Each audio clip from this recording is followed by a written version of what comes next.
Shalom. Selamat minggu kedua Advent buat kita semuanya. Semangat tidak berubah. Padahal itu di mingguan itu ada bersorak-sorak ya. Ada suara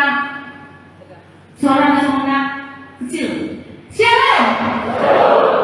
Nah, sebelum kita sampai ke firman Tuhan, kupangi dojo sintai.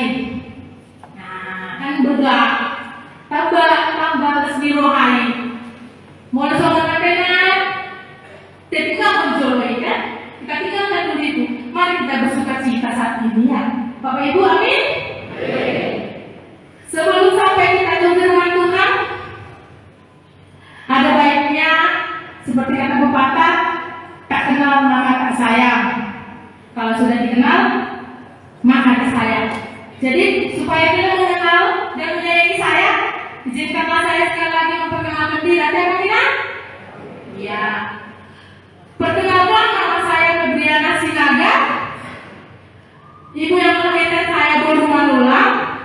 Saya sudah menikah dengan anak Rajai, Marga Hutauru, dan Wala. Di sana ada jalan deh. Molong luar mate, saya dulu ngaku. Jadi sebelumnya saya melayani di RBM Hepata HKBP Distrik 9 Sibolga Tingmias. Jadi inilah saya perdana berhuria ya, jujur saja ya. Selama ini saya melayani saudara-saudara kita yang difabel. Jadi izinkanlah saya menyampaikan firman Tuhan minggu ini. Jadi selamat Advent buat kita semua. Firman Tuhan yang menyapa kita di minggu Advent kedua ini tertulis dalam Zakaria 9 ayat 9 dan ayat 10. Saya membacakannya untuk kita mengikutinya dalam hati kita masing-masing. Zakaria 9 ayat 9 sampai ayat 10. Bersorak-soraklah dengan nyaring, hai putri Sion. Bersorak-soraklah, hai putri Yerusalem. Lihat, rajamu datang kepadamu. Ia adil dan jaya, ia lembut dan mengendarai seekor keledai beban yang muda. Ia akan melenyapkan kereta-kereta dari Efraim dan kuda-kuda dari Yerusalem. Busur perang akan dilenyapkannya, dan ia akan membentangkan damai kepada bangsa-bangsa. Wilayah kekuasaannya akan terbentang dari laut sampai ke laut, dan dari sungai Efrat sampai ke ujung-ujung bumi. Demikianlah firman Tuhan. Saudara-saudara yang dikasihi Tuhan Yesus Kristus, kisah tragis yang terjadi pada tanggal 7 Desember 1998 di Armenia meninggalkan sebuah kisah yang sangat mengharukan, di mana seorang ayah berjanji kepada anaknya bahwa ia selalu ada buat anaknya. Ketika itu terjadilah gempa dengan kekuatan 6,9 Richter yang menghancurkan berbagai banyak bangunan-bangunan dan juga sekolah. Di situ ada salah satu sekolah yang terkena bencana itu, di mana anaknya mengejar pendidikan.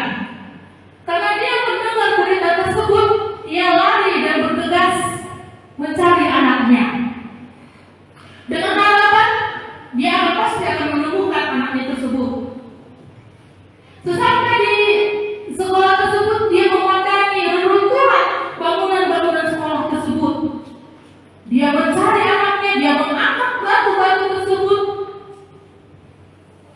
Karena ia mengingat pesannya kepada anaknya, ayah, papa ada selalu untukmu. Perlahan-lahan dia angkat terus batu-batu tersebut, tapi dia tidak menemukan. Sehingga orang-orang yang melihatnya berkata, bodoh kalilah kau. Udah kau lihat itu reruntuhan itu, tapi kau masih ke situ, nanti kau jatuh, tertimpa kau mati kau. Tidak ada lagi anakmu itu. Mati anakmu. Sudah mati, sudah meninggal itu tertimpa reruntuhan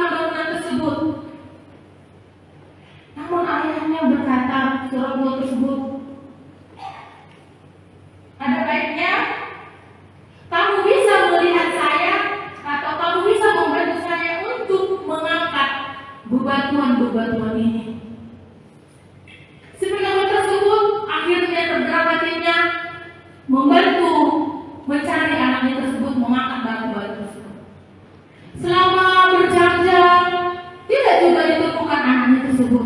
Akhirnya orang-orang yang membantunya menyerah.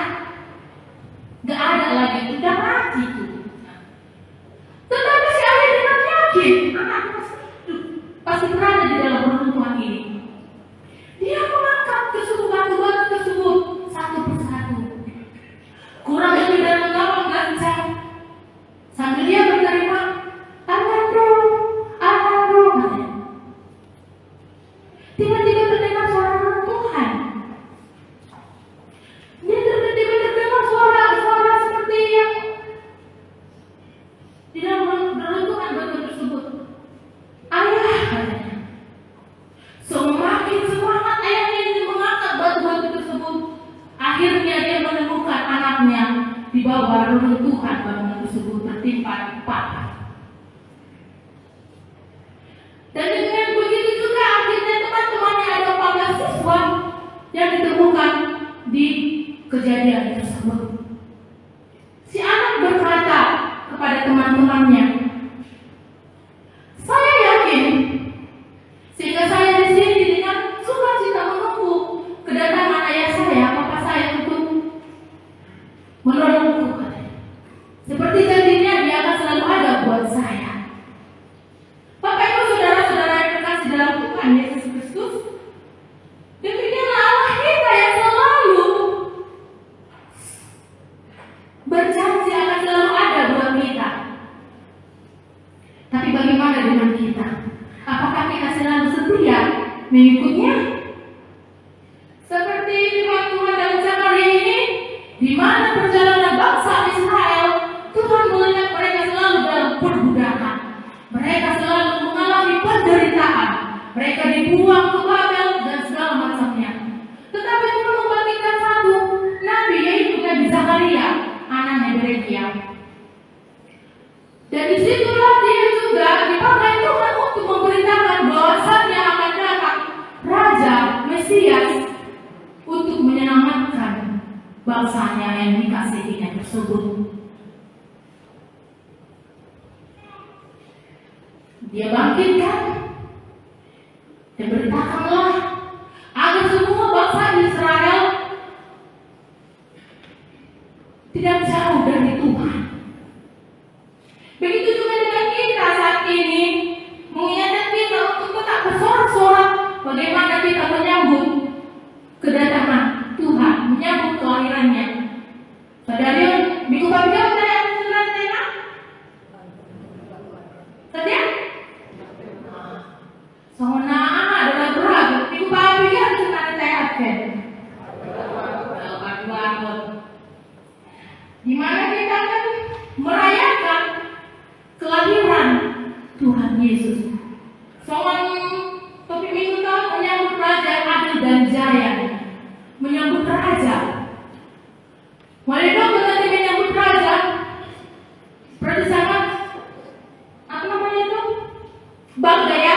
Ibaratnya sama dia pribadi, jangan polisi naga.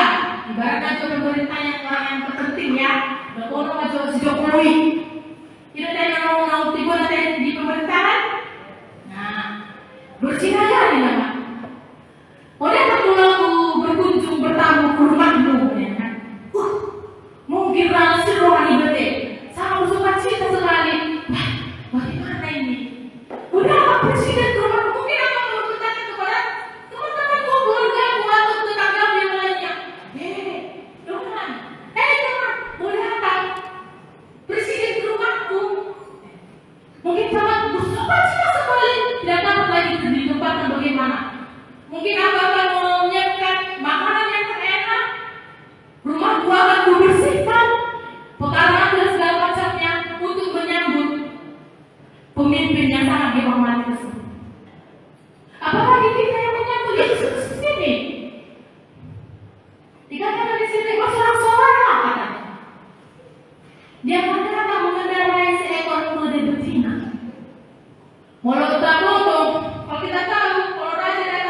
dengan mengubah kuda ya.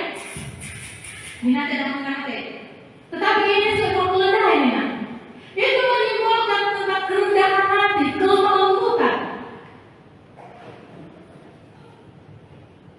Dibilang di sini adil dan jaya, berarti tidak ada yang dibeda-bedakan. Tidak ada yang dikelompok-kelompokkan. Tetapi bagaimana kita menyambut kedatangannya? Apa yang perlu narikotusi? Apa yang perlu kita persiapkan untuk kedatangan raja kita tersebut? Apakah hanya berdiam diri? Amin? Atau iman? Atau seseorang yang kita tidak suka datang? Adonai katanya. Mau datang aku ke rumahmu ya kan? Tetapi orang tersebut suka kita lihat. Ini kalau kalian ngomong hampir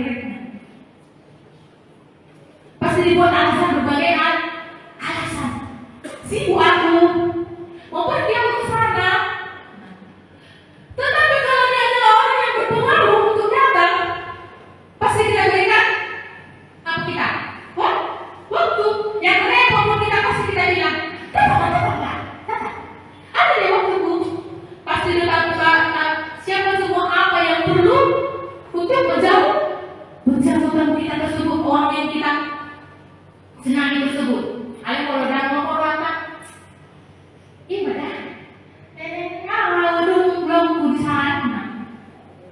Tapi kalau orang tersebut tidak suka itu dihormati, begitu repot itu kita pasti kita berikan waktu. Tetapi ini adalah Mesias yang akan datang ini. Bagaimana penyambutan kita? Bagaimana persiapan kita? Apakah hanya kita berpaku tangan begini? Rutinitasnya itu perayaan Advent itu bukan hanya rutinitas, tetapi bagaimana kita menghadirkan Allah, menghadirkan Tuhan Yesus Kristus dalam kehidupan kita sehari-hari. Mulai kayu saudara, zaman sekarang yang semakin canggih, semua serba tekan. Tidak? Contohnya kita mau makan kan? Kita buka restoran kan? Tekan tombolnya. Pergi kita ke mall, contohnya malas naik tangga, ada listnya, tinggal tekan. Mau minum juga ada dispenser, tinggal apa?